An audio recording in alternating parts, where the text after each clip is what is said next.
Добрый день всем, кто к нам присоединился. Сейчас я пытаюсь понять, все ли наши главные участники дискуссии с нами. Так, я вижу Андрея. Все здесь. Да, вижу Василия. Что-то я Илью не вижу. Илья здесь. Отлично, да. Значит, раз все в сборе, то мы можем начинать нашу, собственно, вторую часть нашей конференции. И она у нас в программе сформулирована как дискуссия о том, что изменила инфодемия или инфодемия. Вот мы в первой части тоже немножко коснулись того, что непонятно, куда ставить ударение. Есть версии, что и так можно. Вот, и наши участники, наши эксперты – это Василий Гатов, старший научный сотрудник Анненбергской школы коммуникации и журналистики в Университете Южной Калифорнии, Андрей Мирошниченко, медиааналитик, координатор Российской ассоциации футурологов, руководитель школы эффективного текста, и Илья Яблоков, медиаэксперт, историк, лектор университета Лидса, Великобритания, и автор книжки, которая недавно вышла про русскую конспирологию, что тоже важно для нашей сегодняшней темы. Вот, и я предлагаю... Не буду же сейчас опять вводные слова про проект говорить. Я думаю, что все уже, в общем, все, кто хотел, их уже сегодня слышал, чтобы не занимать наше время. Я думаю, что очень важно, чтобы наши гости, участники задавали вопросы в чате, чтобы они участвовали тоже в нашем разговоре, чтобы все-таки у нас получилась живая дискуссия, а не перекрестный допрос, как это часто бывает в онлайн, собственно, обсуждениях.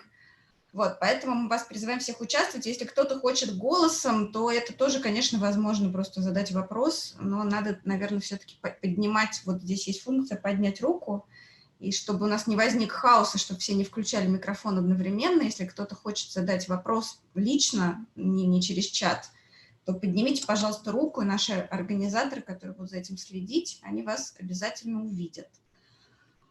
Вот, а мы сегодня говорим о том, собственно, что изменила инфодемия, да, то есть о том, с чем мы, собственно, вот в этом 2020 году, таком странном, оказались, в смысле, с одной стороны, развития медиа, да, СМИ, журналистики, какие изменения реально произошли, а с другой стороны, вот вся эта наша тема связана с постправдой, фейками, опять же, продолжая тему медиаграмотности, которой посвящена вся наша сегодняшняя конференция.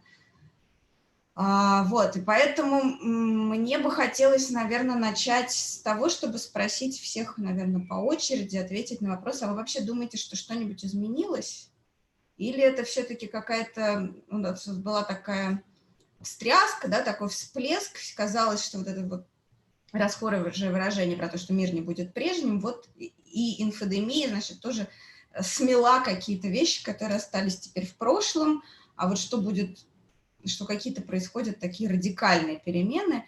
Но сейчас мы уже можем на это посмотреть немножко с дистанции, потому что, по крайней мере, какой-то важный этап, связанный с коронавирусом и всеми этими инфодемическими вещами, он закончен. И вот если посмотреть уже без этого нашего эмоционального ажиотажа, который был в первые месяцы, а изменилось ли что-то действительно? Вот эта инфодемия, она имеет влияние на то, что происходит в медиа, что происходит с восприятием информации, там, с темой медиаграмотности? Или все-таки мы в силу нашей эмоциональности это несколько преувеличили? Вот с кого начнем? С Андрея, например.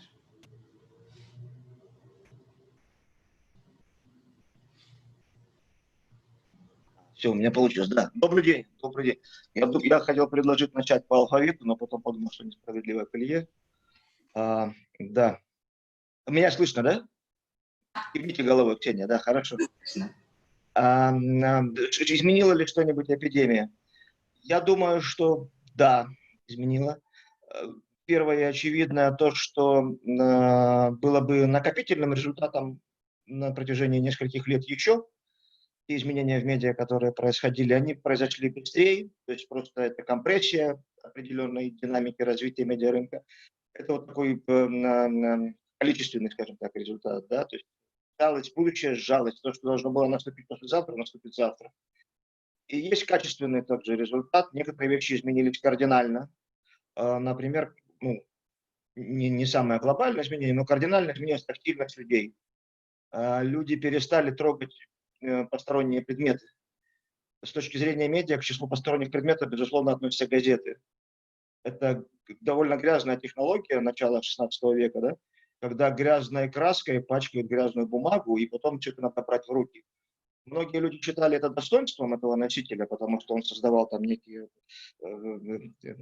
тактильные ощущения, запах краски, шуршание бумаги. Да? Но на фоне эпидемии, когда миллионы людей стали гермофобами, соответственно, вот это качественное изменение тактильности миллионов людей, оно, конечно, повлияет кардинально на восприятие прессы. Вот коротко ответ, да, вот количественно сократилось время будущего, ускорилось будущее, и произошли некоторые качественные изменения. Вот такой мой. Вот из того, что вы говорили, что какие-то тенденции, которые и так были, и они вот в силу этих экстремальных обстоятельств усилились, это какие, например? Ну, самое очевидное – это замещение электронными медиа всех прочих медиа.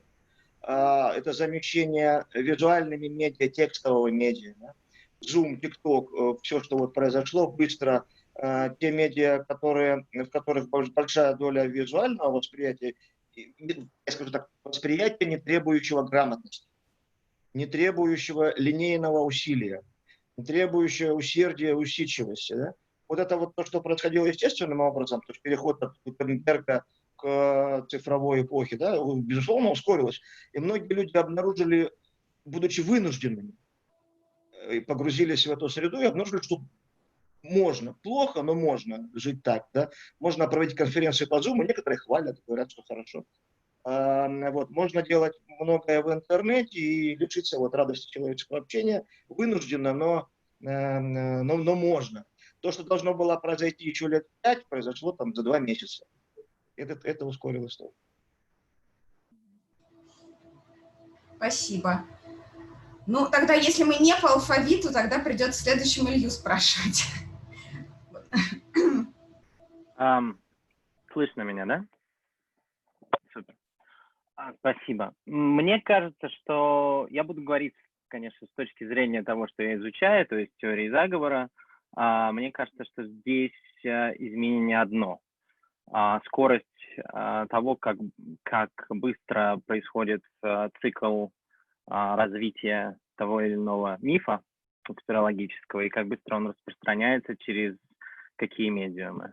Поскольку количественных исследований я никаких не делал, это скорее была такая эмпирика, я могу точно сказать, что то, что мы видели, например, в 2016 году с Пиццегейтом, когда там, за пару месяцев буквально развилась эта история с якобы педофилами в руководстве Демократической партии, все знают прекрасно, это фейк-история.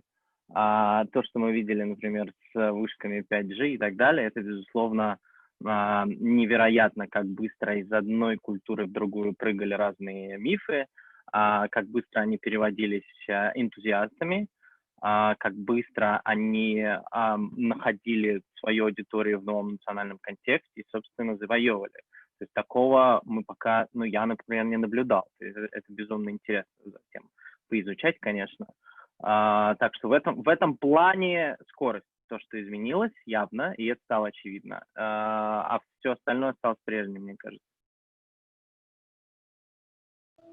Тогда почему мы вообще говорим о том, что это инфодемия, что это какое-то отдельное целое явление? То есть сейчас уже очевидно, что, как минимум, студенты, магистры уже защищали в этом году про это работы, там, бакалавры еще не подоспели, и ясно, что дальше будут серьезные исследования. То есть все-таки это какое-то отдельное целостное явление, это какой-то период, который вывел нас на какой-то все-таки новый уровень. Или нет? В том, что касается конспирологии, вот вашей темы, то есть мне кажется, что, как минимум, то, что видела я, да, может быть, я не права, потому что это не моя там узкая специализация, что вдруг мы оказались всем миром в одной повестке. То есть эти вышки, раньше все-таки фейки, они были более локализованы, как мне кажется. То есть в каждой стране была какая-то своя специфика. А теперь у нас эти вышки 5G, например, они были везде, там, я не знаю, что было в Китае, но то, что и в России, и в Америке, и в Англии, это все распространялось одинаково. Вот мне кажется, это, например, новая какая-то вещь или нет? Именно скорость и глобальность, то есть то, что мы видим, и почему я сказал, что как быстро очень из одной культуры в другую перепрыгивают эти истории, как быстро они находят аудиторию в новом контексте. Ну, собственно, это и есть то самое, если хотите, инфодемия, но, с другой стороны, давайте так посмотрим. У нас очень люди, в целом, человек, не знаю, медиа современные, очень падки на всякие очень красивые, такие громко звучащие фразы. Инфодемия несколько лет назад, вот мы с коллегой Гатовым исследовали фейк-ньюс. Фейк-ньюс тоже в какой-то момент из ниоткуда выпрыгнули, и вдруг их стало очень много. Именно в поисковых запросах, в тегах научных статей и прочее. Мы живем в такой реальности, где красивые очень, то, что мы называем buzzwords, да, красивые, ярко, звонко звучащие термины, они захватывают наше воображение. Поэтому то, что во время COVID-19, вот этой вот истории локдауна, студенты писали про инфодемию, ну, это довольно логично. Студенты, люди молодые, очень быстро адаптируются, очень быстро схватывают то, что им действительно интересно, про что они читают. Поэтому здесь ничего удивительного нет. Но все-таки новые слова, термины, тем более они возникают, чтобы все-таки дифференцировать новые явления. То есть я все-таки пытаюсь настаивать, что есть какая-то целостность в этом явлении, раз его так выделили. Хорошо, давайте об этом поговорим со всеми. Хорошо. Василий, спасите нас, пожалуйста. Есть эта инфодемия или нет?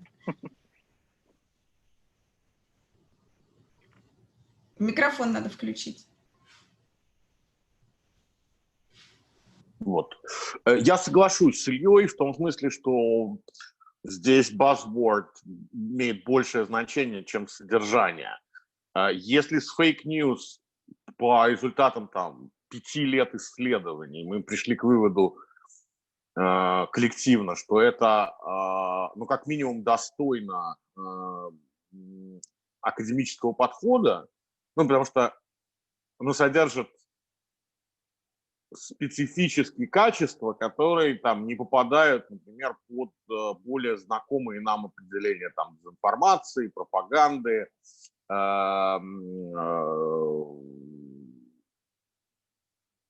мисинформации, да, что это как бы действительно такая специфическая новая вещь, да, которая, может, и существовала в прошлом, но благодаря цифровой среде, с одной стороны, а с другой стороны, в книжке, которую мы с Ильей вместе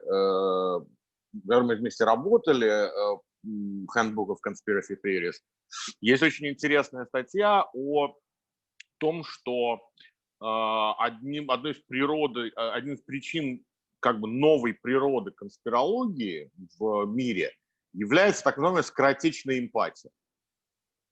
То есть, вообще говоря, эмпатия – это естественное свойство человека, да, и оно раньше считалось, что вот есть люди эмпатического свойства, да, то есть у которых это естественная характеристика, а есть люди, у которых это случайно бывает. То есть вот они ну вот как у Рогозина сегодня по отношению к Ивану Сафронову, да, такой случайная эмпатия. Потому что как бы подонок, он не может с нашей точки зрения проявлять эмпатию в принципе, а он может. Но кроме этого есть еще новая как бы такая находка, связанная с социальными сетями, отчасти с синдромом ФОМа. Всем знакомо понятие синдром ФОМа, да? Fear of missing out. Это так называемая краткосрочная, или там один из авторов в другой своей статье предлагает называть это mosquito bite empathy. То есть эмпатия похожая на эффект укуса комара. То есть человек вдруг обнаруживает в себе интерес к определенному событию, тренду, противоречию и так далее.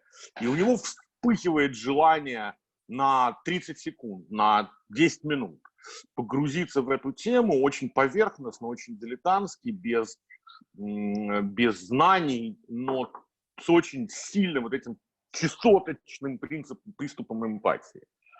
И от этого он теряет очень большие доли своего критического мышления да и просто рационализма, да, такого вот здравого смысла. И вдруг оказывается заложником чужой манипуляции, чужих фобий, чужих страхов и так далее. Понятно, что эпидемия как таковая, она в этом смысле совершенно особенная вещь, потому что она создает поле страха. И в поле страха автоматически начинается малорациональное поведение. Поэтому, скажем так, мы просто вот с этим столкнулись всерьез сейчас первый раз. Является ли это системным, я сомневаюсь. Да? Я думаю, что это такой приступ чесотки комариной, да, как бы глобальный, которая создала вот эти последствия. Совершенно не факт, что они будут долгосрочными, и что нам придется с этим термином долго жить. И второе, я хочу как бы поддержать, но одновременно и дополнить коллегу Мирошниченко, что, конечно, история про тактильные медиа в эпоху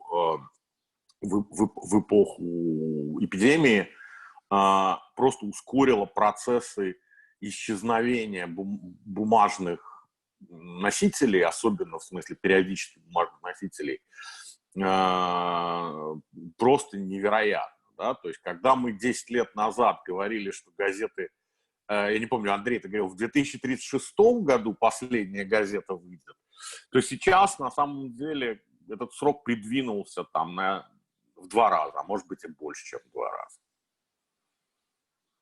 И это очень чувствуется. Это, знаете, вот каждый раз там заходя, ну, в Америке в основном газеты покупают на бензоколонках или там, вот заходишь и каждый раз видишь, что вот, ну, у меня просто такой ритуал, что я утром езжу, простите за сигареты, да, как бы, и вот там каждый раз я вижу, еще там полгода назад лежал там 10 экземпляров Нью-Йорк Таймс, 10 экземпляров Бостон Глоб. Сегодня они берут по 1 экземпляру, потому что люди просто перестали покупать газеты. Даже брать бесплатно.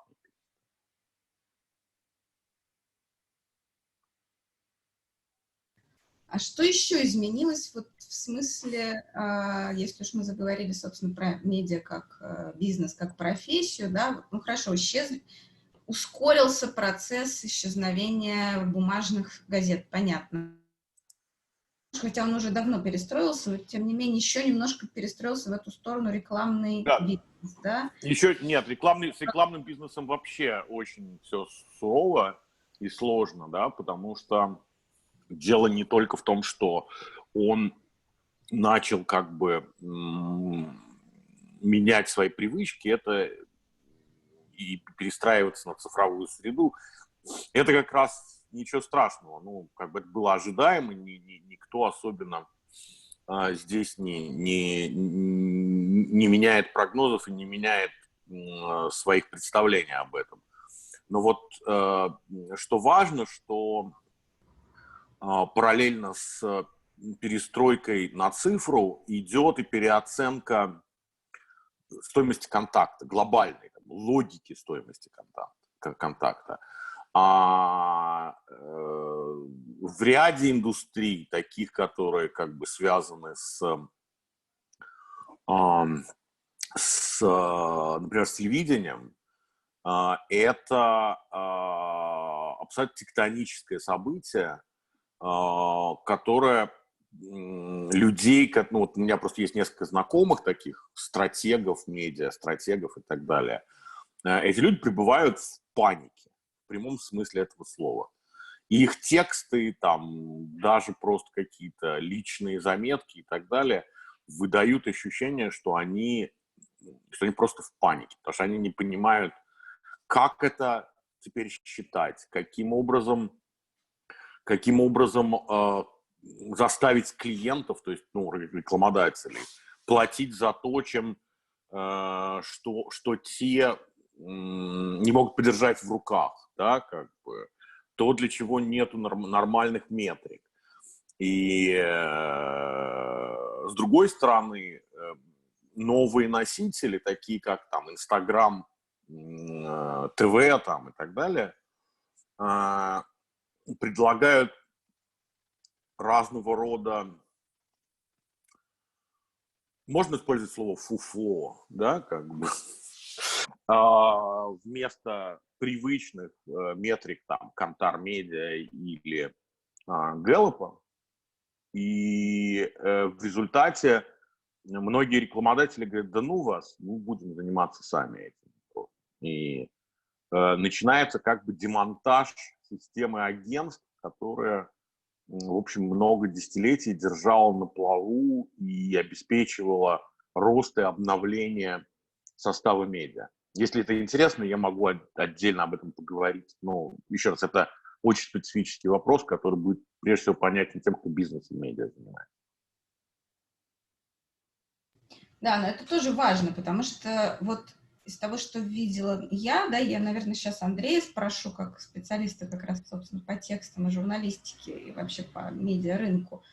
Мне кажется, что вот еще ускорился какой-то очередной наш кризис качественной журналистики, потому что то приходили новости, что в Америке в крупных редакциях, значит, сокращают, собственно, журналистов, тех, кто отвечает за тексты. У нас параллельно, понятно, что это с инфодемией не связано, но как бы по времени это попало в этот контекст, случилась эта история с «Ведомостями», которая практически ликвидировала последнее качественное независимое издание. Опять же, газеты перестают у нас. Ну, то есть тут все в какой-то сложилось в какой-то один общий ком. И вот тут, мне кажется, тоже такой, именно если мы говорим не о медиа вообще, а непосредственно вот о журналистике в том традиционном качественном смысле, в котором мы его привыкли понимать, то здесь, мне кажется, тоже видно этот кризис, и он связан в том числе и с инфодемией, в смысле фейками конспирологии, потому что кризис доверия тоже очевиден. То есть все наши, вот то, о чем мы, Василий, с тобой говорим периодически, о том, что наши вот эти стандартные инструменты проверки информации, они перестают соответствовать тому, что, собственно, происходит. Да, вот что у нас с качественной журналистикой творится? Андрей? Да, журналистикой. Вся журналистика, к которой мы привыкли и о которой мы думаем, если в смысле смотреть на глобальные процессы, перестала существовать в принципе. Вся журналистика и все СМИ, система СМИ, которую мы знаем, была основана на рекламных деньгах. До 80% медиасистемы в мире, ну, конечно, на Западе, финансировались рекламой. И все, что мы знаем о механизмах формирования повестки, пропаганда-модул, которая придумана Херманом и Чомским, все, что мы знаем о том, что медиа комодифицируют, делают потребителей, делают читателей потребителями, все, что мы знаем о том, что медиа отвлекают от политики, и вот инфотеймент, они не информируют, а развлекают. Да? Все эти наши знания относились к системе журналистики, которая финансировалась рекламой. Журналистика перестала финансироваться рекламой примерно в 2014 году совсем. В 2014 году на американском рынке объемы рекламы упали ниже уровня первых замеров 1956 года, то есть ниже плинтуса. Если говорить по-русски, реклама упала ниже плинтуса. Потом пробила плинтус и пошла вниз. Вот журналистика оказалась в условиях, когда реклама ее больше не финансирует. Соответственно, все приводные механизмы, которые действовали в журналистике с точки зрения формирования повестки, они отменились. И редакции по всему миру стали искать новые механизмы. Была вера в paywall, в продажу контента, она не сработала. Только крупнейшие издания могут продолжать. Я всегда говорю, что paywall можно продолжать, но поздно начинать. Контент не будет продаваться, нет потребителя контента платежеспособного, когда в интернете не то, что ты можешь найти, а тебе это дают в ленте социальных сетей, тебе навязывают информацию. Как правило, человек открывает первое его действие утром, он открывает ленту социальных сетей, и первый контакт с интернетом – это социальная сеть.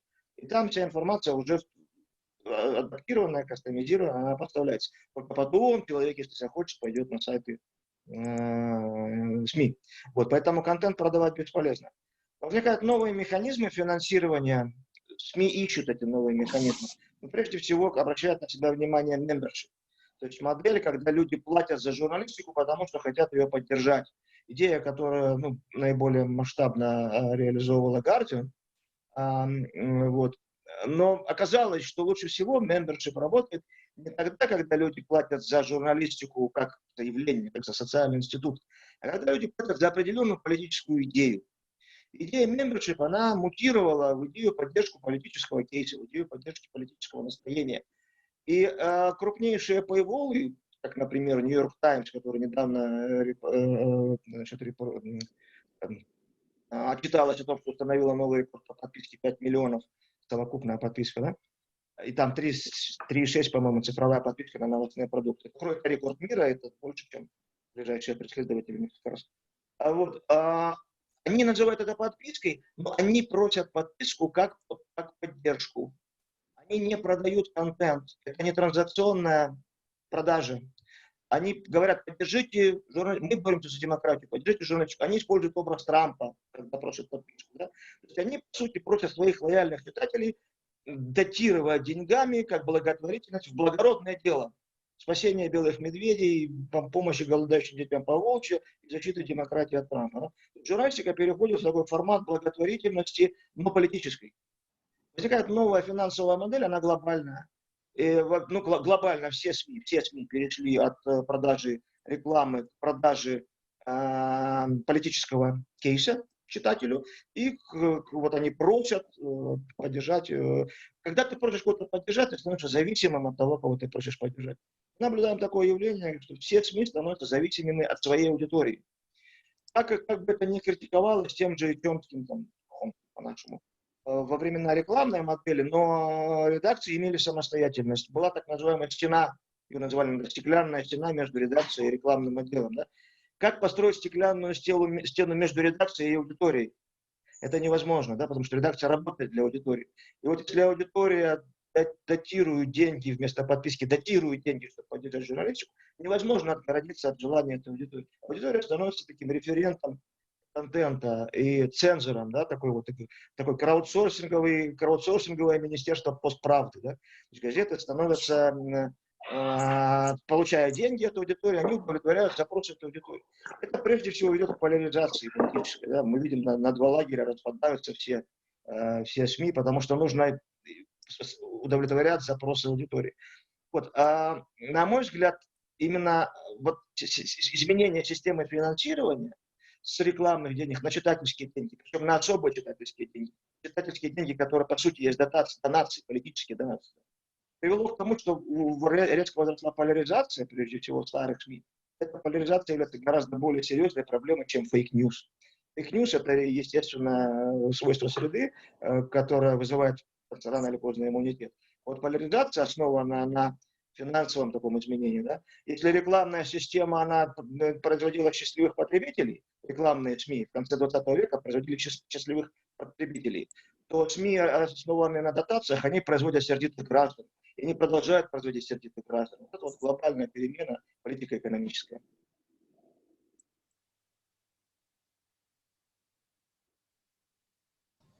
Так. Да.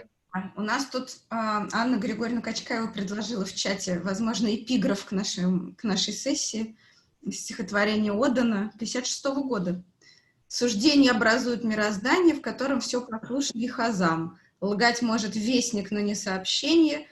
У слов нет слов, не верящих словам». Да.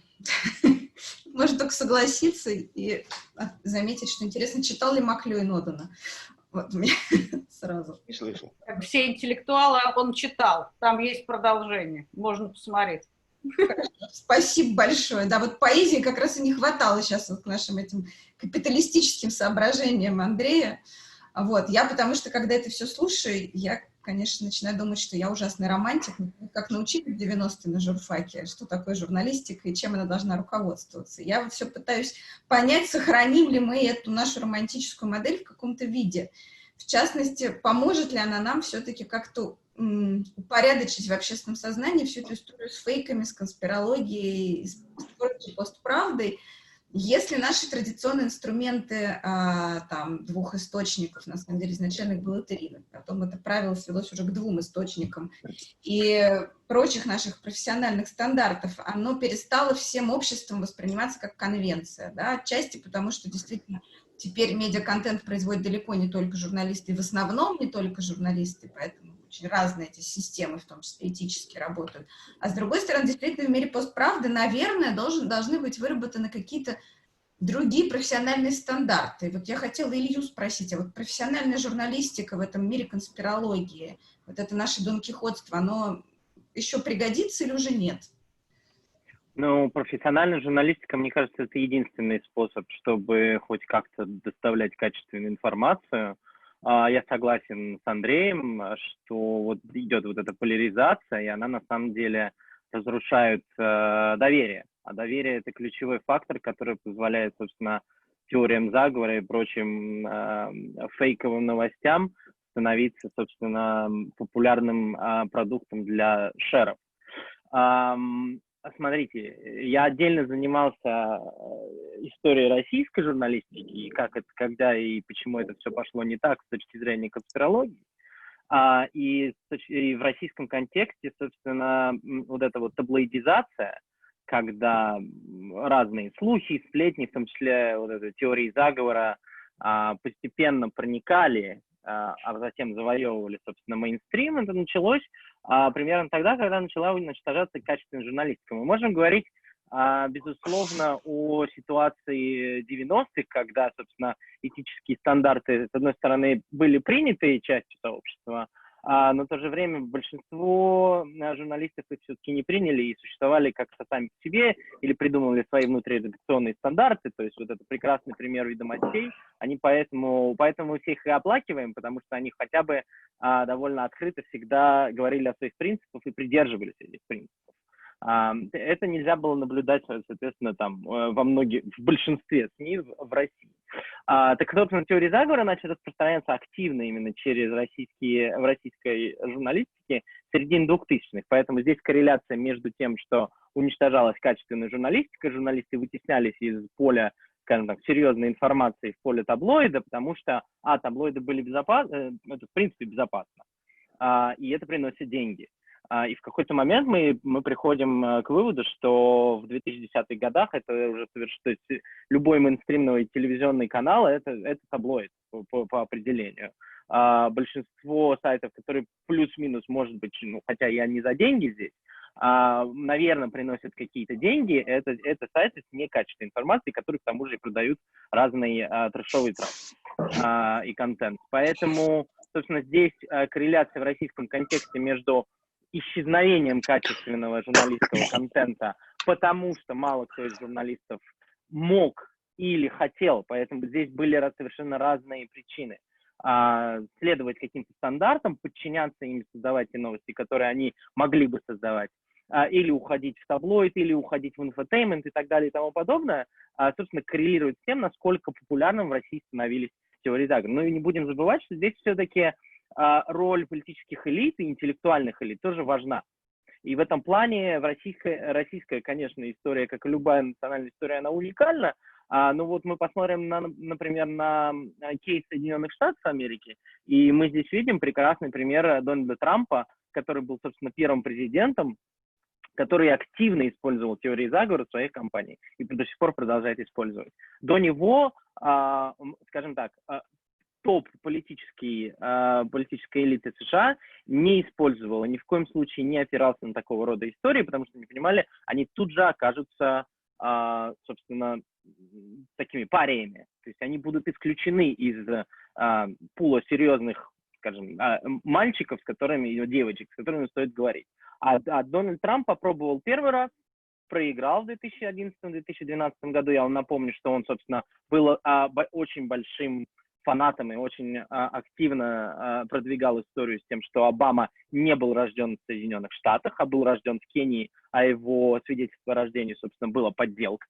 Он активно эту историю продвигал. Его на тот момент республиканская партия не поддержала, потому что он действительно смотрелся странно, продвигая такие идеи.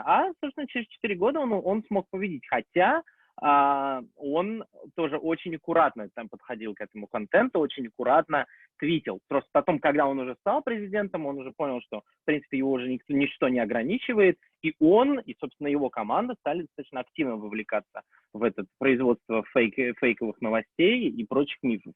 Вот, поэтому здесь здесь очень, конечно, многофакторная история, но она более-менее вся завязана на важность доверия как того самого фактора, который помогает поддержать, во-первых, качественную журналистику, а во-вторых, сдержать волну разных теорий заговора. Но вот это вот доверие, да, это же, в общем, во многом нерациональная вещь. Да, и она в этом смысле очень близко получается с той самой постправдой, которая как раз воздействует сначала на эмоции, а потом уже там какие-то факты и причудливые логические связи возникают. И получается, что мы находимся в такой очень... Что, с одной стороны, нужно доверие, потому что есть какой-то опыт, да, который позволяет людям предполагать, что без доверия вообще никакое сотрудничество не получится, в том числе и в том, что считать правдивой информацией и ее источниками достоверными. А с другой стороны, получается, что это как раз то самое какое-то более-менее иррациональное, эмоциональное принятие на веру информации, которое нас опрокидывает опять в эту конспирологическую историю. Ну, то есть тут... Безусловно, здесь, когда одна сторона достаточно активно ввязывается в, скажем, пропаганду, и то, что мы видим там, условно, эти культурные войны, да, когда крайне правые начали очень активно распространять свой контент, активно в эту борьбу включились крайне левые. И это, собственно, война поляризовала, а потом, когда выиграл Трамп, то, что мы видим, это во многом даже качественная журналистика, то, что вот коллеги говорили про Нью-Йорк Таймс, даже качественная журналистика не брезговала, скажем так, всякими конспирологическими теориями, которые и поддерживала их, и публиковала их, потому что журналисты полагали, что такого рода теории заговора, они вообще являются таким легитимным аргументом против противников. Ну вот далеко не надо ходить, несколько, по-моему, месяцев, уже пару месяцев назад, может быть, была история про Нью-Йорк Таймс и публикацию в Нью-Йорк Таймс в отделе «Наука» о том, что Владимир Путин подтачивает доверие американцев к науке. И во многом там один из аргументов был, что поскольку КГБ в один момент удалось распространить теорию заговора о том, что ЦРУ изобрело СПИД, и это была удачная история, а поскольку Путин работал в КГБ, и вот дальше мы видим вот эти тролли, и выстраивается такая достаточно понятная противнику Трампа картинка, в которой, соответственно, люди, которые мало что знают о России, о том, как российская политика и спецслужбы работают, для них это все выстраивается логично. Да? Поэтому здесь эмоционально, безусловно, даже качественные журналисты в какой-то момент начали свои сдавать позиции, понимая, что им нужно, наверное, выживать. Я не знаю, какая была логика, почему такое решение было принято.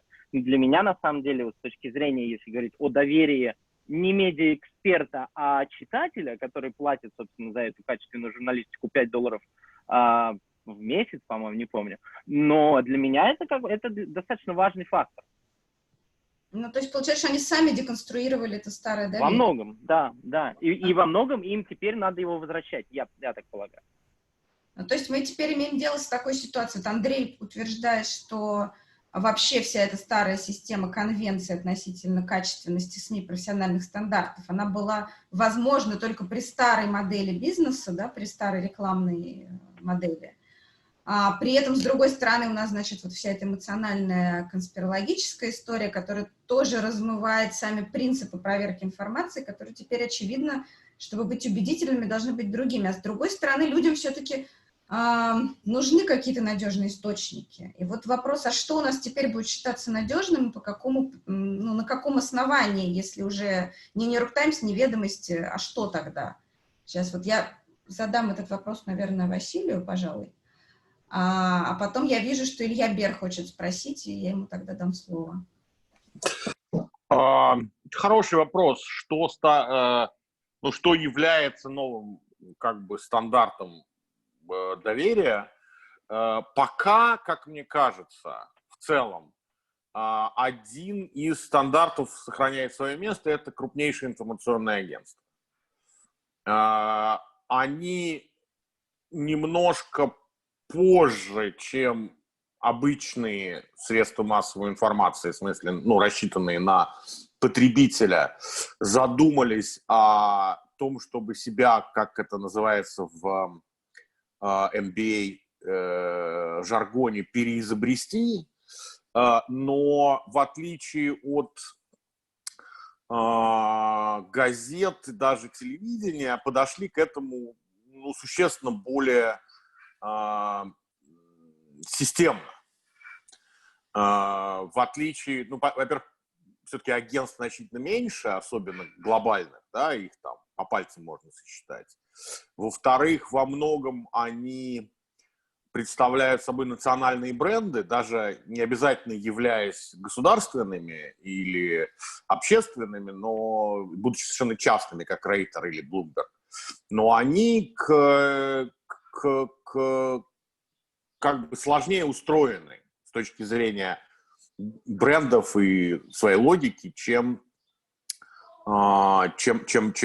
моно-СМИ. И агентство через свою такую организацию, которая называется Minds International, начали заниматься вопросом центральности в своей миссии. И главное, что они как бы вынесли, что для них вопрос сообщения новостей должен отходить на второе место по сравнению с 20 веком, а вопрос о верификации новости, сообщенной кем-то, становится центральным. Именно поэтому, например, там Рейтер в свое время купил Storyful, да, как бы систему верификации видео. Именно поэтому Associated Press инвестирует много ресурсов в создание систем онлайн-верификации Twitter и Facebook аккаунтов, в смысле, что этот человек действительно находится в этом месте, действительно может иметь дополнительную информацию и так далее. И что сильно отличает их от, как сказать, ну, просто журналистов, да, не владеющих этими технологиями, которые зачастую принимают на веру как бы хорошо написанный пост якобы очевидца, который как бы пишет, ну, синтезируя или иногда придумывая. Особенно вот Саша Архипова любит находить все эти как бы прекрасные истории, которые ведут к коллективному творчеству обезумевших масс. Поэтому как бы агентства вот переизобрели себя в этом смысле, и в принципе, если вы читаете какую-то новость, но ее нет ни в Рейтере, ни в Блумберге, ни во Франс Пресс, ни в ТАССе. При этом я не хвалю ТАСС, просто там это, ну, наиболее близкое к информационному агентству из того, что есть в России. То вероятность того, что это действительно имело место, близка к нулю. Либо это ниже радара информационного, то есть это не имеет никакого значения, либо это не случилось, потому что информационные агентства успевают достаточно эффективно верифицировать соответствующую информацию. Вторая важная вещь, которая повлияла на доверие к журналистике, это, вот я думаю, что Андрей Мирошниченко со мной согласится, это, конечно, невероятный взрыв как бы публикаций мнений, несравнимый ни с чем по масштабу, который начался где-то в 2009-2010 году. Как бы это бум колумнистики, когда каждая репка решила сообщить свое мнение о детке, бабке, жучке, ну и так далее, вплоть до мышки и даже кончика ее хвостика, все эти феномены Олега Кашина, почему я должен интересоваться, какое мнение у Олега Кашина? Кто такой Олег Кашин? Но поскольку Олег Кашин лезет из каждого утюга, то в какой-то момент ты начинаешь думать, ну, может быть, он действительно что-то знает, может быть, он действительно что-то особое чувствует. Появление вот этих вот профессоров Соловьев, понимаете, или смещение хороших, качественных журналистов в область безудержной трансляции собственных убеждений, ну, для тех, кто, например, в американской повестке, да и частично в российской, всем знакомо имя Матта Таиби, да, бывшего главного редактора, господи, как эта газета называлась, Exile в Москве. Основным достоинством которого была гонзо-журналистика о его сексуальной жизни с московскими прекрасными девушками в клубе «Голодная утка». Вот. А сейчас он один из лидеров как бы мнения «я вас всех ненавижу» в американской журналистике. Или Глен Гринвальд, да, который начинал как соратник Ассанжа, как человек, который от имени Guardian помогал Ассанжу в его делах, превратился потом в издателя такого сетевого издания The Intercept, а сейчас основное свое время проводит, сообщая свое мнение. Опять же, я вас всех ненавижу, особенно государство, на Fox News.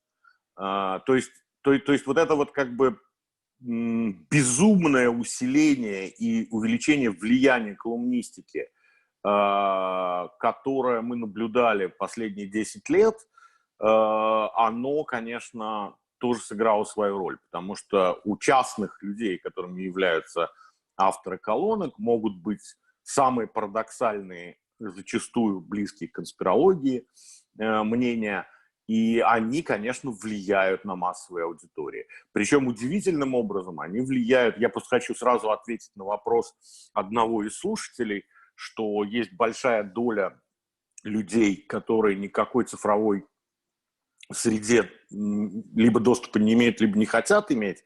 Понимаете, как бы давно известно, что медиа не работает только с аудиторией, которая его слушает, смотрит и так далее. При достаточном качестве кодирования сообщения оно достигает даже тех, кто это медиа никогда в глаза не видит. Поверьте мне, да, как количество русских людей, читающих журнал или сайт «Нью-Йоркер», составляет в лучшем случае 100 тысяч человек в год. Но многое из того, что там пишется, доходит до вас в пересказах, в перефразах. Да. Мой любимый пример, когда российская газета на полном серьезе приняла шутку Энди Боровица за действительную новость и разместила гигантскую отповедь ей чуть ли не на первой полосе.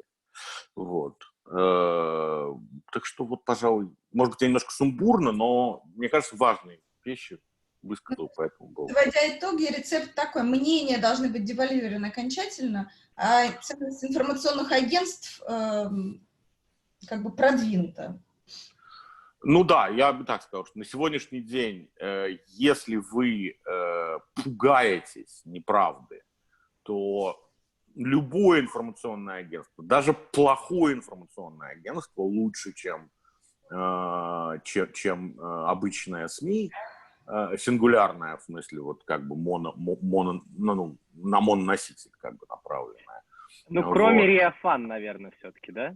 Да, ну, естественно, есть Панорама. Да, есть исключения. Это пропагандистские агентства, это Панорама, которая как бы использует сатирический прием имитации информационного агентства. Но это не такой длинный список, поверьте. Вот, исключений. И да, в свое время был такой совет, когда говорили, а вот по телевизору сказали, отвечать на это надо, а вы знаете, что в телевизоре есть кнопка «выкл». Вот, на мой взгляд, на сегодняшний день, если вы хотите какую-то аскезу, информационную аскезу, перестаньте читать мнение. Даже мое мнение не стоит читать, даже Яблоково мнение не стоит читать. Лучше академические статьи почитайте. Они хотя бы проходят верификацию. Да. Тоже не всегда. Есть BBC и учеными, которые год проводили эксперимент, и ты знаешь, чем это закончилось, что там публиковали. Так что это тоже проблема Да, с экспертизой. нет. Да, но все-таки, Ань, здесь надо признать, что есть среды информационные, которые очень заражены, да, где высокая доля контагиозности. А есть те, в которых это все-таки отдельные высыпания, да, и системно вероятность того, что если вы пойдете там в академическую среду или в среду первоисточников, что вы напоритесь на зараженную зону, она заведомо меньше, чем если вы идете в медиа вообще. То есть инфодемии нет, но медицинские метафоры у нас, конечно, язык года. Я грешен, я давно пользуюсь медицинскими метафорами, и у меня даже есть специально написанная в блокнотик фраза, как правильно по-английски написать: извините, что я пользуюсь медицинскими метафорами, в статье, не в журнале Lancet. Понятно, у тебя почти звездный час наступил. Так, Илья Бир хотел спросить, Илюша. Микрофон включи, пожалуйста. Микрофон. Да, слышно меня, да? Здравствуйте. Да-да. У меня была короткая реплика к рассказу Ильи Яблокова про ту самую статью. Просто так получилось, что я про нее даже колонку делал антифейковую свою на RTVI. Там был еще чудесный пример, ну, раз уж вспомнилось, всех повеселить, логики той статьи. Значит, там было сказано, что какой-то СМИ, которая постит фейки медицинского характера про корону, у него юридический адрес, значит, журналисты постарались, расследовали, нашли на сайте юридический адрес, и этот юридический адрес оказался в Москве на Сретенке, буквально через 3 дома от Лукойла. Лукойл — это такой гигант, который, значит, помогает, ну, он как бы частный, но на самом деле мы-то все понимаем, и вот это и доказывает, что вот это, значит, просто так ноунеймы постят что-то, а вот это все заряженная антиамериканская пропаганда. В общем, чудовищная статья, действительно. Спасибо, что вспомнили. Значит, содержательно я хотел предложить ответ на твой вопрос. Значит, ты спрашивала, что? Да, что теперь возьмет эстафету вот этого доверия и разумности, да, то есть что можно рекомендовать? Я бы ответил не что, а кто. Вот. Я давно уже даю этот совет людям, которые меня спрашивают, а вот что делать в этой ситуации неопределенности, кому доверять. Совет плохой и сложный для исполнения, но при этом он, мне кажется, разумным.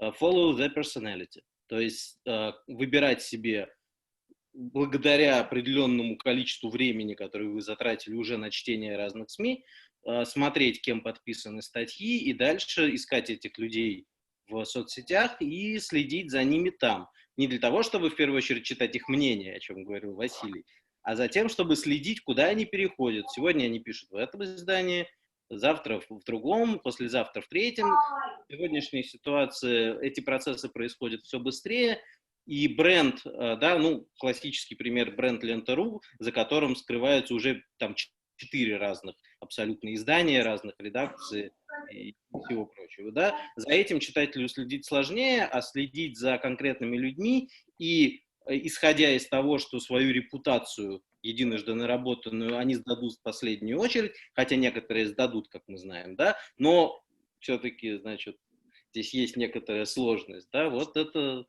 нормальный путь, но для человека, который готов тратить на это силы, время и мозги. Вот так. Это, кстати, очень, очень важная история, что мало кто готов тратить время. Мы все всегда на бегу, мы читаем с телефона, в метро, в автобусе и так далее. К нам приходят пуш-уведомления, никогда не хватает не то, что там проверить информацию, но иногда даже подписан на какие-нибудь, даже не анонимные телеграм-каналы, а вполне себе не анонимные. И все равно приходится проверять, а кто это мы этим занимаемся. И у нас иногда не хватает времени, потому что мы чем-то основным заняты. А если это обычный человек, который живет в потоке новостей, подписан к 1000 разных русскоязычных блогеров, которые постят зачем-то свои мнения или фоточки, или бесконечно, как уже упомянутый Олег Кашин, что-то делает в своем телеграм-канале, то это вообще не очень понятно, как в такой нездоровой ситуации можно выжить.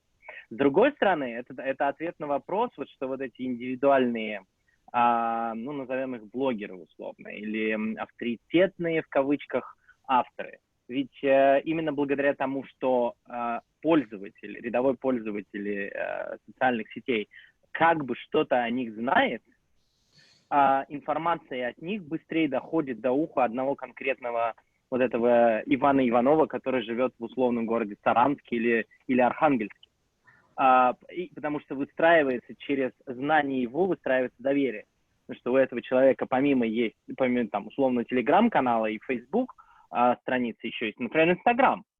И есть прекрасный пример. Я, правда, забыл, я забыл, но я бы и не стал называть название блога в Инстаграме. Женщины, которая якобы живет в Лондоне, занимается переводом, но при этом она переводила во время всей этой инфодемии совершенно ужасные, абсурдные и довольно тревожные истории, взятые из различных американских каналов, 4chan, 8chan, Reddit. Она переводила их на русский язык и снабжала фотографиями разных личностей, которые вообще в российском контексте не были известны. Но поскольку она наработала там за полгода, за несколько месяцев до всей этой, условно, инфодемии определенный образ, то люди стали за ней наблюдать, люди стали лайкать, люди стали смотреть, потом начали подписываться. И, условно, там я посмотрел, мне было просто любопытно, какое количество лайков к ее фотографиям было в ноябре-декабре 2019 и в марте-апреле 2020. Количество лайков выросло в 10 раз. То есть люди начали подписываться, людям начал этот контент нравиться, потому что они начали ассоциировать, они знают ее, они ассоциируют себя с ней, им нравится во многом, это соответствует, да, тому, чему она говорит, как они думают об инфодемии. И таким образом очень, очень хорошо ее теория заговора расходится. Та же самая история, про которую Саша Архипова, опять же, писала, когда мы участвовали в программе у Сергея Медведева про теории заговора. Это абсолютно та же самая история, да? Женщина восприняла, конкретная женщина, которую знают подписчики, она восприняла как личное оскорбление то, как мы проанализировали ее контент в прямом эфире у Медведева. Дальше она призвала своих подписчиков, и они пошли долбить Александру Архипову и прочих общих наших друзей, говорить, какие они хорошие люди. Потому что есть некая вот личная связка, и это тоже важно. И она как раз заменяет безликие агентства, безликую вот эту информацию, которая, да, она, возможно, объективная, да, она, возможно, хорошо проверенная. Но нравится ли это обычному человеку, который может сравнивать и может выбирать? Ну да, я даже посмотрела видео этой прекрасной женщины из Италии. Очаровательная женщина. Ну, природа популярности некоторых блогеров, конечно, вот от меня, например, ускользает абсолютно. То есть там же не действительно какие-то сотни тысяч просмотров. Почему? Непонятно. Мне кажется, вот тот, кто это поймет, получит Нобелевскую премию. Этот механизм формирования инфлюенсеров, особенно в русскоязычном YouTube, это что-то вообще за гранью. Не потянет это на Нобелевскую премию. Посмотрим. По-моему, универсально, не русскоязычный. Я могу, можно я на секундочку как бы вмешаюсь? К сожалению, как бы механизмы, по которым ряд вот этих вот новых инфлюенсеров возникли и процветают, заключается в том, что они эксплуатируют, к сожалению, очень низкие чувства людей. Вот сейчас, особенно после вспышки насилия в Соединенных Штатах, связанной с убийством Флойда и активизацией движения Black Lives Matter, произошла бешеная эксплуатация расизма. Бешеная просто, к сожалению, перешедшая уже даже не только границы как бы, ну, разумного недовольства и так далее, а когда там вполне себе официальные, например, российские СМИ, так, например, «Эхо Москвы», помещают чудовищный российский текст Брейдборта в плохом переводе, в котором якобы ректор Оксфорда отправляет студентов из Африки обратно на дерево. Да? Простите за то, что я это повторяю. И это висит на первой странице «Эхо Москвы». Несколько часов, а может быть и даже полный день. Это текст, за который, в принципе, даже Брейдборт извинился потом. Это был какой-то opinion writer, который написал это.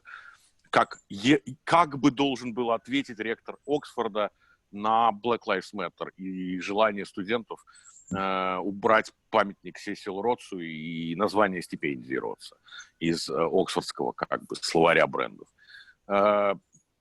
Это чудовищно. И заметьте, как бы, что с тем, что вот является темой нашего разговора, да, инфодемией, там расизм тоже играл очень серьезную роль. Потому что как бы китайцы во всем виноваты, а болеют в основном как бы тоже люди другой расы. И это, конечно, особенно применительно к российскому контексту, прям чудовищно горько видеть, слышать и чувствовать, да, что люди, мучимые одновременно комплексом своего превосходства и комплексом собственной неполноценности, эксплуатируют эти вещи, играют на этом очень опасном поле, от которого до погромов на самом деле реально один шаг. Эрго. Спасибо, но у нас потихоньку наше время подходит к концу, поэтому я вам всем хотела просто задать один короткий вопрос в завершении. Так у нас сегодня немножко такая с уклоном в футурологию наша конференция. Я вас всех хочу спросить, а как вы думаете, что будет вот в вашей узкой сфере, которая предмет вашего там, научного исследовательского бизнес-интереса? Вот кратко, что вам кажется будет в ближайшее время? Чего нам теперь ждать после всего того, что мы пережили вместе? Андрей, давайте с вас начнем. Пугать или успокаивать, что лучше? Другое, конечно. Ну, с точки зрения правды. Будущее не обещало быть хорошим, да? У него нет никаких обязательств перед нами, и, скорее всего, все будет плохо. Я вспоминаю в этих случаях Жюль Верна, который в «Таинственном острове», там один из его героев говорил, увидев на горизонте неизвестный корабль, они не знали, пираты или спасители. И они говорят, что лучше готовиться к худшему, чтобы лучшее стало сюрпризом. К лучшему готовиться не надо, и так будем радоваться, а вот готовиться надо к худшему, а лучшее пусть будет сюрпризом. Происходит очевидное разрушение институтов, которые обусловлены медиасистемой. Это такой медиамарксизм. Маркс думал, что все обусловливается мерой развития производственных сил и развития сил производственных отношений, а вот такой медиамарксизм, да, все, история обусловлена развитием медиа. Все, что происходит в истории, зависит от уровня развития медиа. Мы переживаем этап развития медиа, ключевым культурным последствием которого будет разрушение институтов, существовавших до этого. И мы видим разрушение этих институтов, как вот Василий упоминал, протесты, там буквальные лозунги звучат: «Расформируйте полицию». Да? Вот главный лозунг вот этой медиареволюции – это «Расформируйте старые институты». Под эту гребенку попадают государства, под эту гребенку попадают СМИ, сами газеты. Мы видим конфликт сетевой культуры и институциональной культуры, конфликт пирамиды с ее гравитацией, с ее иерархией и облака, с гравитацией облака и иерархией облака, которая выстраивается за счет количества связей. Почему инфлюенсеры влиятельны? Потому что их значимость определяется размером распространения. То есть не содержанием, а размером распространения. На самом деле это явление любой коммуникации, любой массовой коммуникации. Да? Мы думали, что журналистика делает значимое интересным. На самом деле журналистика делает интересное значимым. Это эффект распространения. То, что распространяется на достаточно значительные объемы, становится значимым. Просто раньше у журналистики была монополия на это явление, да? И монополия на фейк-ньюс, монополия на фактоид. И неожиданно, благодаря интернету, СМИ оказались лишены этой монополии. Теперь все могут делать то же самое. И вот это вот удостоверение значимости распространением, оно стало принадлежать всем. естественно, значимость от этого девальвировалась. Вот. Поэтому нужно готовиться к тому, что институты будут растворены сетью. Они будут сопротивляться, мы видим сопротивление очень хорошо организовано, прежде всего, в Китае. И некоторые, в зависимости от культурных традиций, это сопротивление будет успешным.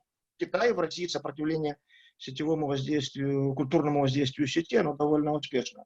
В других странах институциональные будут распадаться образования. Определенно произойдет вызревание иммунитета к этим явлениям. И это вызревание иммунитета, оно, конечно, немножко людей спасет. Но в целом надо готовиться к тому, что да, что вот как вот последние римляне, они в Риме жили, они не знали, что они последние римляне. А мы про них так думаем, да. Но то, что происходит смена вот эпохи, и нам счастливилось ее наблюдать. Если мы не можем наслаждаться буквально теми вещами, которые происходят, давайте будем наслаждаться величием перемен.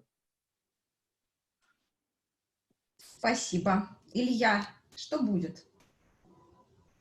Я буду пугать, все будет плохо, потому что это только первая сцена, первый акт даже того, как информационные технологии позволяют распространять разного рода информацию. Здесь теории заговора будут цвести еще лучше, потому что нас всех ожидает финансовый кризис, и он будет глобальным. А в финансовый кризис мы знаем, что обычно теории заговора становятся действительно популярными. Учитывая то, что сотовые телефоны, смартфоны, доступ к социальным сетям есть у всех, соответственно, будет и неограниченное количество сразу непроверенной информации. То есть сам локдаун это был только первым актом. Дальше будет только хуже, и на самом деле нам бы надо максимально приложить усилий, чтобы понять, каким образом, вернуть доверие, о котором мы говорили, и, б, собственно, попытаться выработать те самые механизмы, как бороться, собственно, с этими, как не бороться даже, а как блокировать, что ли, распространение теории заговора. Чтобы бороться, мы не можем запретить людям слухи генерировать. Они их генерировали, генерируют и будут генерировать. Вопрос в том, как эту информацию блокировать, как людей убедить. Вот над этим вопросом я все время ломаю голову, но пока еще не нашел простого решения. Спасибо. Василий, что будет?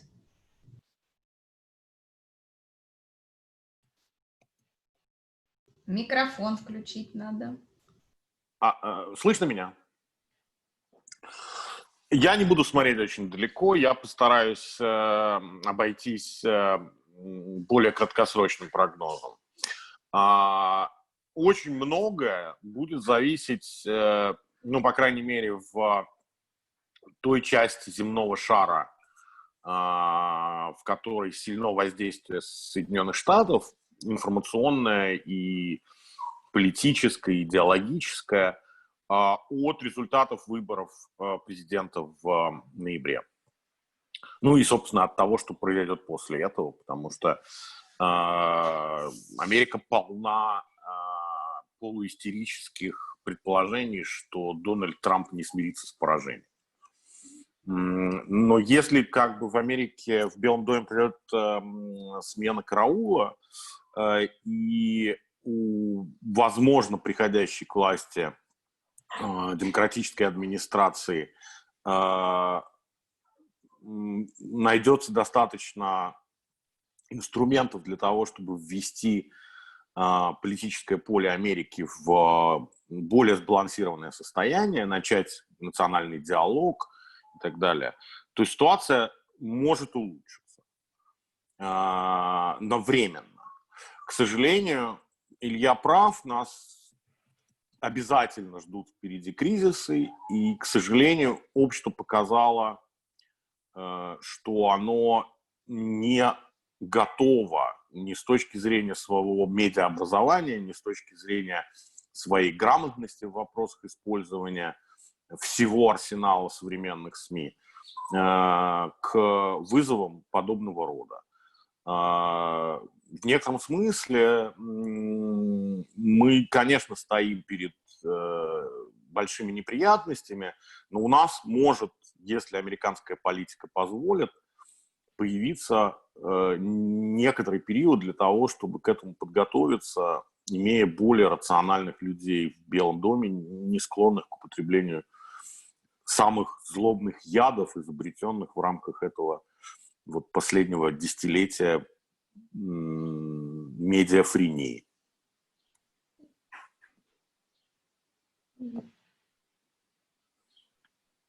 Так, спасибо. Мне тут пришло сообщение, что у нас есть еще один вопрос от нашего эксперта вдогонку.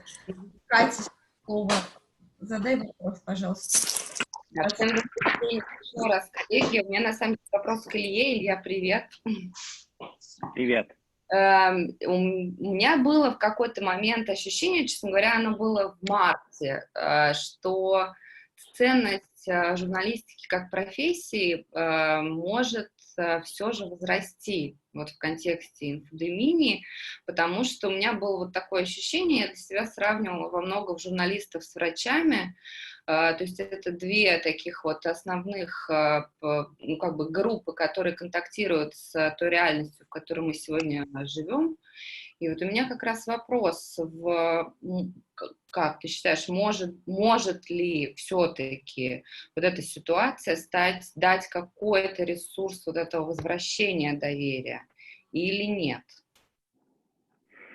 Смотря о каком уровне и о какой стране мы говорим. То есть, если мы говорим об уровне российской региональной журналистики, то, мне кажется, это одна будет история. То есть, я могу судить по кейсу, то, что я наблюдал сам, по кейсу того же ТВ-2, потому что я следил за новостями, что было в Томске, весь период, ну, поскольку я, собственно, из Томска, и в данный момент здесь тоже нахожусь. Ситуация была вокруг ТВ-2 очень, как бы, такая здоровая с точки зрения журналистики, но было очевидно, что они были очень сильно ограничены с точки зрения законодательства. И люди, когда обращались, собственно, и к журналистам, и через соцсети, я знаю лично, они обращались и говорили, а почему вы об этом не рассказываете, а почему вот здесь такая история? Они говорят, ну мы не обо всем можем рассказать, мы обложены законами со всех сторон. То есть люди как бы доверяют локальным СМИ, но локальные СМИ не всегда могут по разным причинам собственно, доставить, да, deliver, да, доставить то, что, собственно, они могли бы. Если смотреть, опять же, на какие-то федеральные СМИ, но это совсем другая ситуация. Опять же, это российская ситуация. Там, с точки зрения то, что я видел в Британии, наоборот, канал BBC и BBC News, который, собственно, каждый день я смотрел финальный выпуск, он во многом стал таким, скажем так, рупором правительства, потому что он не критично относился к тому, что происходило, а скорее дублировал ту информацию, которую выдавали британские политики, то есть во время вот этих пресс-конференций. Конечно же, они какие-то делали индивидуальные истории, они делали какие-то истории, связанные там с и международной повесткой, которые были такие же взвешенные, условно, там, сделанные по принципу BBC. Но то, что касается локальных, внутренних британских новостей, в какой-то период времени, там, 2,5 месяца особенного кризиса в Британии, они дублировали те новости, которые... Ну, по крайней мере, у меня сложилось такое впечатление. Поэтому мне все-таки кажется, в каждом конкретном случае надо смотреть на то, как ведут себя СМИ, как ведут себя журналисты. И мне кажется, что в любом случае залог успеха медиа на любом языке в данной ситуации, в ситуации, конечно, денежного кризиса, в ситуации во многом даже политических каких-то кризисов, кризиса доверия, это система, когда медиа в любом случае получают какие-то новости и обрабатывают их, переделывают их либо в аналитику, либо в лонгриды из агентств, то есть получают уже достаточно хорошо проверенный контент. Но и с точки зрения именно личного какого-то контакта с аудиторией, они должны находить свой собственный канал, то есть находить именно ту самую волну, на которой бы они смогли разговаривать как можно с большим количеством людей. Наш вот общий приятель с Василием Жегош Пехота рассказывал отлично, как, собственно, польская газета «Выборца» не знаю, правильно я произношу, работает с аудиторией по всей Польше. В ситуации, когда в Польше достаточно тяжелая политическая обстановка и очень мощный такой подъем консервативных сил, газета «Выборцы» стала не просто, скажем, таким рупором либеральных каких-то ценностей. Они действительно работают со своей аудиторией, они рассматривают ее очень серьезно, они находят разные способы разговора, они находят разные способы даже не то что разговора, но встреч со своими читателями. И именно поэтому они достаточно успешны на внутрипольском рынке. Они достаточно успешны финансово, насколько я понимаю, тоже и неплохо зарабатывают. Поэтому здесь, мне кажется, нужно искать какую-то модель медиа, чтобы вернуть это доверие журналистам именно на стыке различных методов, на стыке различных способов доставки информации. Ну, это мне, по крайней мере, так кажется.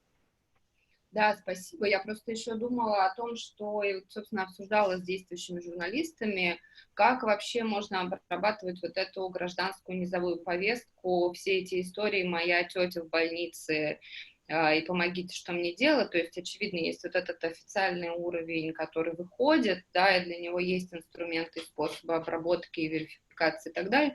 Но есть вот еще вот эта низовая картина того, что мы видим, и она, конечно, отличается во многом от того, что попадает вот на этот верхний слой традиционных медиа. Спасибо большое. Так, я вижу, Анна Григорьевна нам прислала в чат теперь Пушкина, предлагая как бы вы в качестве завершения. А я пока спрошу Анну Григорьевну и Илью Бера, раз уж вы тут с нами так активно провели эту дискуссию. А у вас есть какие-нибудь мнения насчет того, какие перспективы нас ждут? Ну, я на самом деле абсолютно согласна с Андреем и Василием. Я думаю, что журналистика в ее прежнем виде существовать перестала. Доверие у нее не увеличится, и эти 1,5 часа нам, в общем, это доказывают.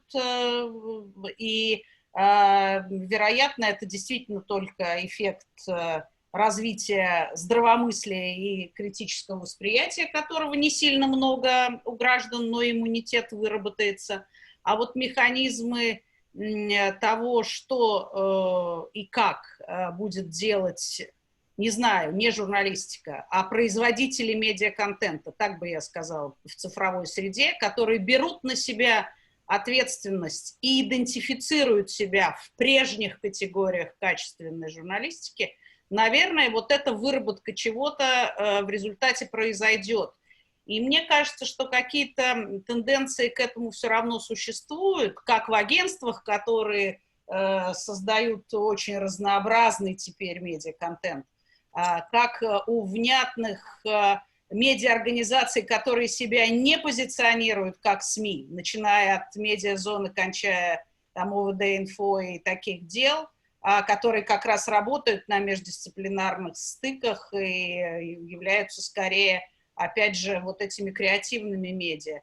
И, наверное, есть потенциал у так называемых расследовательских, аналитических продакшенов, которые работают с данными. И это, скорее всего, ситуация с таких коопераций и региональных, и национальных, и международных, потому что вот уже появились эти компании типа там важных историй, когда журналисты вышли из новой и создали свой там дата-продакшн.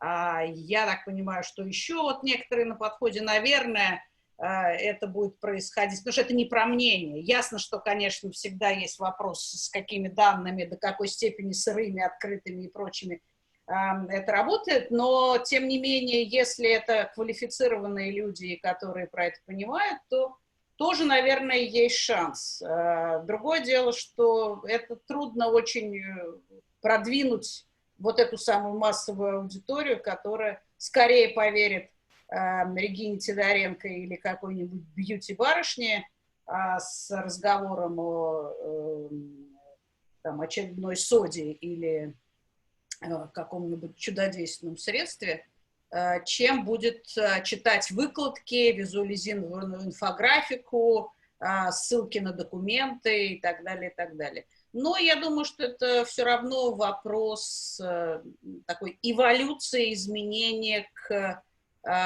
потреблению и вообще воспитания цифровой культуры. Так, спасибо большое. Илья Бер, у тебя есть прогноз? Когда спрашивают про будущее, я с какого-то момента своей жизни всегда повторяю одно и то же. Цитирую Людмилу Михайловну Алексееву. Все рано или поздно устроится, более или менее плохо. Вот, по-моему, это универсальная формула. Ну, я на самом деле, не знаю, я прогнозы давать не люблю, и обычно прогнозы человека, они как-то связаны с его эмоциональным состоянием. Я человек оптимистичный, и несмотря на любые рациональные аргументы о том, что будет плохо, я всегда почему-то в глубине себя думаю, что нет, как-нибудь оно все вырулит, ничего рационального за этим нет, вот, но тем не менее, как-то всегда выруливало и снова как-то вырулит. Как-то так. Ну, на этой оптимистической ноте. Прекрасно, Илья, спасибо.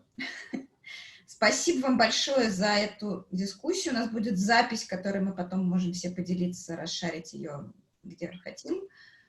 Вот, и у нас сейчас будет перерыв до 7 часов, и в 7 часов у нас будет следующая часть, где, собственно, была такая задумка, что те, кто делает медиа, вот те медиа каких-то новых направлений, будут рассказывать о том, как они живут и какие у них мысли как раз о том, что они собираются делать.